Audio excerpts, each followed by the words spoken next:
Magandang gabi mga kapuso. Ako po inyong Kuya Kim na magbibigay sa inyo ng trivia sa likod ng mga trending na balita. Maraming netizens ang naaliw sa isang kakapanganak lang na chihuahua mula sa Camaratuan City.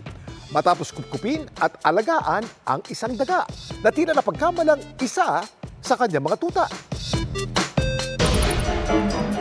Marami sa atin, makita lang sila, mamamatili na sa takot. Marami kasi ang dinadaga ang dibdib tuwing makakakita ng daga. Pero hindi ang kakapanganak lang na chihuahuang ito mula Camaratuan City, Nueva Ecija. Ang turing kasi niya sa isang naligaw na daga, isa sa kanyang mga isinilang na tuta. Siya si Tiny, ang fur baby ni Erwin. Hate daw talaga ni Tiny ang mga daga. Nakailang huli na po kasi si Tiny ng daga. Mas masipag pa nga po siyang manghuli kaysa sa pusa namin eh. Kaya nanlaki lang daw ang kanyang mga mata nang makita niya close na close ito sa isang daga. Kasi kilala ko yung mga kulay ng tuta. Gulat ako merong itim. Sinilip ko, nagulat ako. Daga pala. Nagtaka lang ako bakit ngayon ipinasok na dun sa loob ng ng box. Sinubukan pa raw alisin ni Erwin ang daga, pero Kinuha ko yung walis. Sinubukan kong iurong. Kaso nga lang si Tiny nagagalit. Kaya ang ginawa ko, kumuha ko ng tong, ang sipit dun sa daga. Pero bakit kaya tila na-attach si Tiny sa isang daga?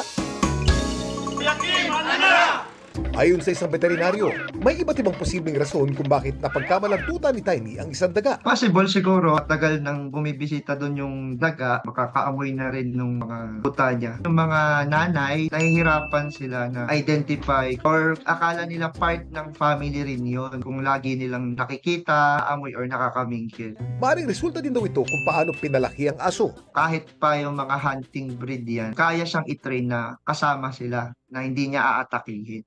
Tama lang din daw na ilayo ni Erwin ang daga sa mga tuta ni Tiny. Kasi yung mga daga po pwede magdala ng iba't ibang sakit. Una, leptospirosis. And then nandyan rin yung Rocky Mountain spotted fever na tinatawag. Ang nagtatransmit naman ito yung mga ticks na makikita doon sa daga. Nakakamanghalang isipin ang pinamalas na maternal instinct ng chihuahuang si Tiny. Gayong may reputasyon sila bilang isa sa pinaka-aggressive na aso sa buong mundo. Ang mga Chihuahua ay isang dog breed na pinaniniwalang nagmula sa state ng Chihuahua sa Mexico. Isa man sila sa pinakamaliit na dog breed pero may reputasyon sila na aggressive. Isa sa maaring dahilan nito ay ang tinatawag na small dog syndrome. Dahil maliit ang kanilang katawan, pakiramdam nila ay kailangan nilang ipagtanggol ang kanilang sarili sa mas malaking aso o tao. Ang kanilang aggressive behavior at maaari din daw dulot ng kanilang pagiging overprotective sa kanilang mga amo. Dahil din sa kanilang liit, mabilis din daw silang ma-stress kaya sila ay nagiging irritable. Samantala, para malaman ang trivia sa likod ng viral na balita, i-post o i-comment lang, #Kuya Kim, ano na?